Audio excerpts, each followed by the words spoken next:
Miarabantsika rehetra dia manona ny fiadanan'i Jesosy mamirapiratra eo mivonany ho antsika tsiraray mpanaraka ny pejy. Sujet de réflexion kely no mbazaraiko amintsika zany androany.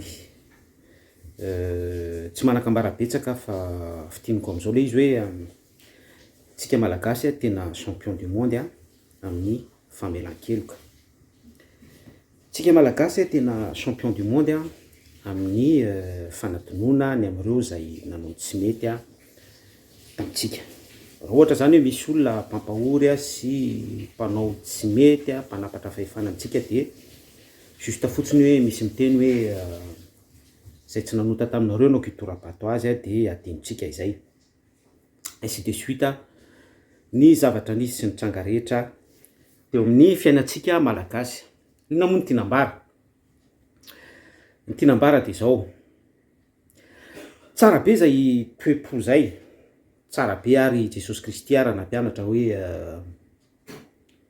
mamelany elokay tahaka ny namelanay izay meloka taminay. Zava-dehibe ny famelan-keloka ao amin'ny soratra masina ary isan'ny zavatra tena ankasitrahan'Andriamanitra tsy toy izany.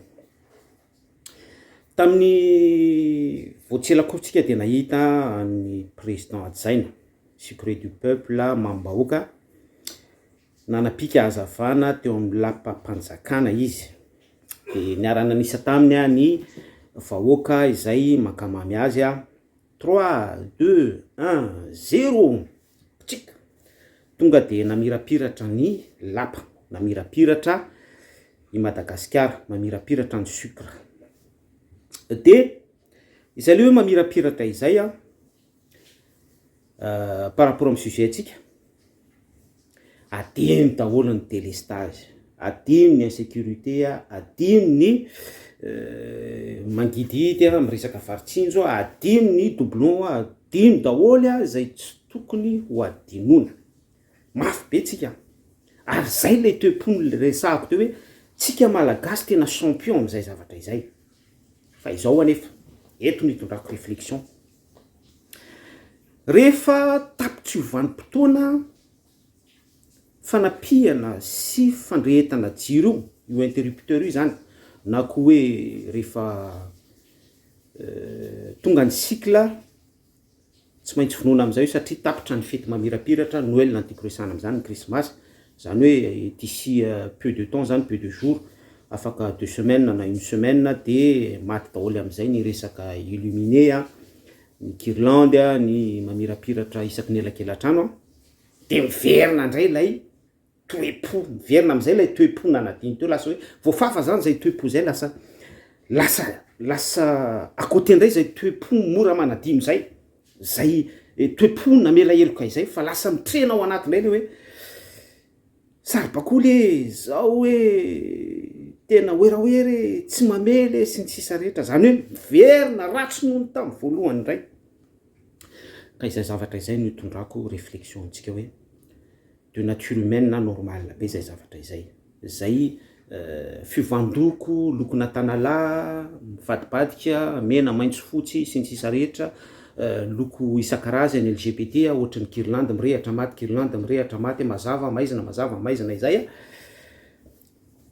tsy toe-po avy amin'ny Jesosy Kristy izay. Ka izay no anentanako antsika hoe tsika zany raha te hanana ny toe-po mahay manadino tena hoe m'effacer total ny mauvais souvenir rehetra, ny séquelles rehetra navelan'ny satana selon ny contexte hitondrany azy eo amin'ny fiainantsika, amin'ny lafiny politika, géopolitika, lafiny ara-pinoana, resaka faux prophète reny, problème isa-tokantrano, vady, zanaka sy ny sisa rehetra, ainsi de suite, zay mety ho interférence entin'ny devil. Raha tiatsika zany no aya mafy an'izay.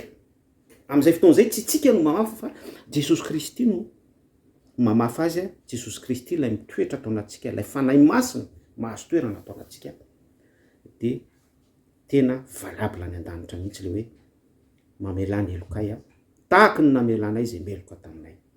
Sinon eo amin'ny vava fotsiny ireny zavatra niseho teo amin'ny lapa-panjakana, mamirapiratra sy ny sucre be da be reny, mamy be da be reny, dia adino délestage sy ny ohatran'izany.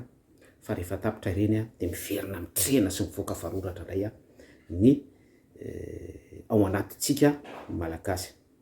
Minao fa voarahinao ny afatra hoe raha tianao a ny toe-po madio, zava-dehibe zay toe-po zay eo anatrehan'Andriamanitra satria zay madio am-po ihany no ahitan'Andriamanitra. Voalaza ao amin'ny baiboly zay, aitsika rehetra mitoko sy andininy tsy beneniko eto, dia tsy maintsy manana fifandraisana amb Jesosy Kristy tsika, tsy maintsy manana fifandraisana amin'ny any an-danitra itsika, fa tsy ilay fifandraisana amin'ny émotion-tsika te ahita zavatra mamirapiratra, te ahita zavatra mampifalifaly, te ahita zavatra manjelanjelatra sy sucre be da be mamy amin'ny vahoaka.